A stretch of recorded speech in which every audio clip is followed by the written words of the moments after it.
Today, we're really focusing in on the Verizon Data Breach Investigations Report, the 2025 edition. Yeah. Our mission is pretty straightforward. Let's pull out the key intelligence, the real-world truths about the threats actually hitting organizations right now. Exactly. We're not just looking at headlines. We're going deeper using insights from a really good source. SOCRadar's YouTube video, Verizon DBIR COM25, Demystified, Brutal Truth and Insights. They really break down the report. The key thing to remember is the DBIR itself, it's built on this massive amount of real-world data, anonymized incident data from almost 100 contributors to Verizon. So real incidents, not theoretical stuff. Precisely. Real-world evidence. And for anyone who wants to get into the weeds, the framework they use, Veris, it's actually public on GitHub. Okay. It standardizes how they describe incidents, so the analysis is consistent. Got it. And that SOCRadar analysis, it kicks off with this analogy, right? Yeah, pretty powerful one. About the partially sighted Brazilian runners at the Paralympics. Guided by a rope. Exactly. And they compare the DBIR to that rope. It's like our guide, through the fog of the cyber world. I like that. And they stress the hard-hitting realities, the critical revelations, basically the truth. The unvarnished truth, yeah. Yeah. And the scope is pretty significant. This 2025 report, it covers data from November 2023 up to the end of October 2024. Okay. They looked at over 22,000 security incidents and focused in on about 12,000 confirmed data breaches. Breaches meaning data actually got out. Right. Landed in the wrong hands. That's a lot of incidents to learn from. Definitely. And SOCRadar even did a quick 5-year trend analysis using ChatGPT on the DBIR data. They did, and some clear trends popped out. Just a general increase in confirmed breaches overall. Okay. Credential theft or abuse. Still right up there, consistently in the top 3 ways attackers get in. Always a factor. And maybe the most striking thing at that high level, a really significant jump in ransomware. Okay, so even the overview shows some big shifts happening. Let's unpack this. It sounds like the biggest news might be how attackers are first getting through the door. Yeah, what's really interesting this year is a definite change in that initial access vector. The headline stat from this year's report, the one SOCRadar really highlighted, is a 34% year-over-year jump in breaches, starting with vulnerability exploitation. 34%. Yep, it's actually the #1 initial attack vector now. Wow, that's a huge leap. And just to be clear, like the SOCRadar video pointed out, we're not mostly talking about super complex 0 days here. No, not primarily. Often it's attackers just using known vulnerabilities. Yeah. Weaknesses where the exploit code is already out there, available. Yeah, stuff we know about. Exactly. Often the path of least resistance. And what makes it worrying is the time it takes to fix these things. Right. The average time to patch these known vulnerabilities, around 32 days in the report. Oof. That's quite a window of opportunity. It really is a big gap for attackers to exploit. Yeah, because for ages it felt like the main story was always social engineering, right? Phishing, tripping people. Mm-hmm. This shift towards exploiting vulnerabilities, it feels more alarming somehow because it kind of bypasses the human firewall. Training users is great, but it doesn't stop someone walking through an unlocked, unpatched door. That's it, exactly. Patching speed just became absolutely critical. So what's this telling us? Are defenses maybe focused elsewhere? Or is it basic hygiene, like patching, getting overlooked? That's a really important question. This shift, it just highlights the need for more proactive security. Yeah. SOCRadar mentioned continuous threat exposure management, CTEM.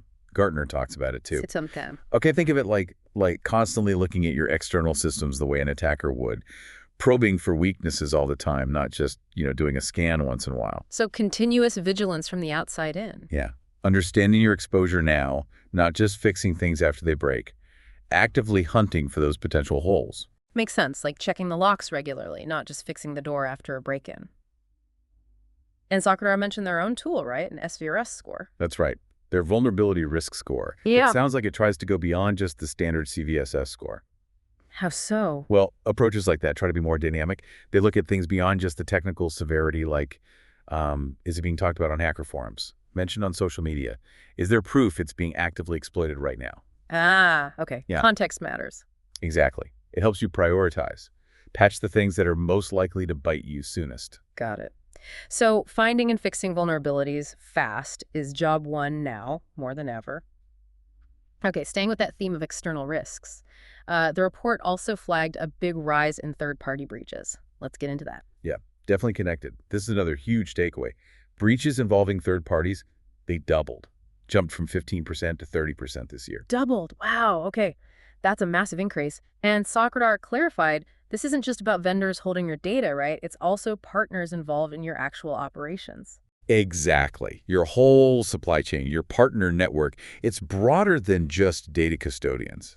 So for smaller companies, maybe, with fewer resources, how do they even begin to manage that kind of vendor risk effectively? Are there, like, best practices emerging? That's the tough part for a lot of businesses. The Snowflake incident they mentioned really illustrates this. Right. Snowflake itself wasn't technically breached, in the usual sense, but attackers got into lots of customer accounts on Snowflake using stolen credentials. Ah, so the credentials were the key. Not Snowflake's own security failing, but credentials that had valid access to Snowflake. Precisely. It's a subtle point, but really important. And SOCRadar pointed to a few things that sort of lined up there. Like what? Well, the sheer value of the data sitting in those accounts, that made them a target. Sure. Then a lack of enforced multi-factor authentication, maybe access tokens that didn't expire quickly enough, things like that created the opportunity. And yeah, they mentioned an element of unluckiness. Yeah. Just the right attacker finding the right exposed credentials. Unluckiness. Or maybe it points to something more systemic, like not having visibility into who actually has access and how those credentials are being managed, maybe by the third parties themselves. That's a fair point. It feels like more than just bad luck, doesn't it? It does. So what's the takeaway for organizations using all these vendors and services? Due diligence can't just be a one-time thing at the start. Absolutely not. This really hammers home how vendor risk management needs to evolve. It's not enough to just check their security posture when you sign them up. Right. You need ongoing, robust programs, regular reassessments, making sure partners stick to best practices, especially around access controls, MFA enforcement, that kind of thing. And that stat SOCRadar shared about the Snowflake credentials. That was scary. Yeah, 80% of the credentials used by that threat actor, they were already out there, exposed on the dark web or surface web before the incident. It just shows how dangerous those circulating compromised credentials are. Attackers aren't always doing something brilliant. They're just picking up keys that were left lying around. Which circles back to needing that visibility, like dark web monitoring, knowing if your keys are out there. Exactly. Understanding that external exposure. Okay, so third-party risk, huge and growing. Let's shift gears again. Another big trend in the DBIR, ransomware, still surging. Oh, yeah, still climbing. The data showed a 37% increase in ransomware incidents compared to last year. 37% increase. And it played a role in 40% of all breaches. 40%, almost half. And SOCRadar highlighted something worrying about SMBs, small and medium businesses. Yeah, a really disproportionate impact there. Ransomware showed up in 88% of breaches in the SMB sector. 88%. Wow. So are attackers seeing bigger companies as too hard now, or are SMBs just maybe easier targets? It definitely suggests a broadening target focus. Attackers might figure smaller businesses, maybe less security budget, less robust defenses, potentially easier pickings. Makes sense, unfortunately. And compounding that, SOCRadar mentioned that 80% of ransomware victims, they get hit again. 80% become repeat victims. Why? Often because the root cause, how the attacker got in the first place, wasn't actually fixed after the first attack. The door's still open. Oh, that's brutal. You pay, get your data back maybe, but you're still vulnerable. So what's driving all this? Still money. Overwhelmingly, yeah. Financial gain was the motive in 89% of cases. Yeah. But what's kind of fascinating, in a grim way, is how sophisticated these ransomware operations are getting. How so? SOCRadar mentioned how they operate almost like legit businesses, HR, developers, customer support. Seriously? Yeah. And dedicated leak sites on the dark web, using the Tor network usually. Leak sites, what are those for? It's basically public shaming and pressure. They list victims, sometimes post samples of stolen data, could be documents, passports, whatever they grab to prove they have it, and force payment. Digital extortion, basically. Nasty stuff. Yeah, it really is. Yeah. Escalates the whole thing. And SOCRadar said something about attackers giving security advice after an attack. That sounds wild. Yeah, it's pretty ironic, right? But apparently sometimes after they've successfully hit someone, they'll tell the victim, hey, you should really use two-factor authentication or get some offline tape backups. Like the burglar leaving a security tip? Unbelievable. I couldn't make it up. No kidding. And they also mentioned a ransomware simulator. What's that about? Yeah, SOCRadar CISO apparently built one. trained in AI on real ransomware interactions. Okay. So users can interact with this simulated attacker after a fake encryption event. It gives you a feel for the pressure, the demands, without, the actual catastrophe. Interesting. A way to understand the threat better. Okay, so ransomware is a huge, growing problem. Let's pivot to something that seems like a constant threat. Credential abuse. Still a big issue. Absolutely. Maybe dipped slightly compared to last year, but credential abuse still a massive problem. It was the initial way in for about 22% of breaches. Still very high. And SOCRadar made a good point. That number alone doesn't tell the whole story because it's so often linked with other methods, like phishing. Right. Phishing leads to stolen credentials, which then get abused. Exactly. When you combine phishing and the resulting credential abuse, it accounts for a huge chunk of initial compromises. And they drew a really clear line between info stealers and credential abuse, called info stealers a major precursor to ransomware. Okay, explain that link. Info stealers. Sure, they're just malware designed specifically to grab sensitive info off infected machines.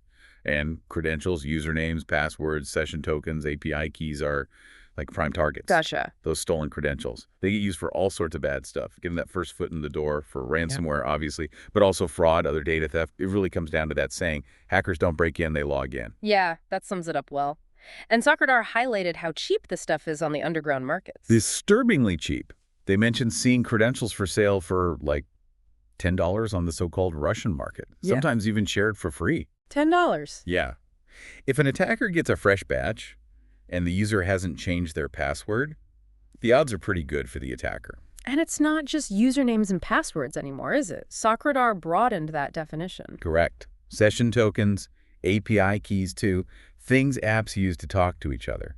And they flagged that risky habit of developers storing these keys in, like XML files or even checking them into GitHub repos for convenience. Oh, man. Trying to be efficient but creating huge security holes. It's a recipe for disaster, yeah. And the DBIR itself had stats on this. Finding corporate logins on personal devices, secrets in GitHub. It did. Found corporate logins in InfoStealer logs coming from non-managed personal devices, which shows the risk of BYD, using your own phone or laptop for work. Right. And their analysis of public GitHub repos found tons of exposed secrets, credentials for web apps, cloud infrastructure, databases, you name it. And the time to find these leaks? The median time was 94 days. 94 days? That's over 3 months. These secrets could be just sitting out there. A huge window for exploitation.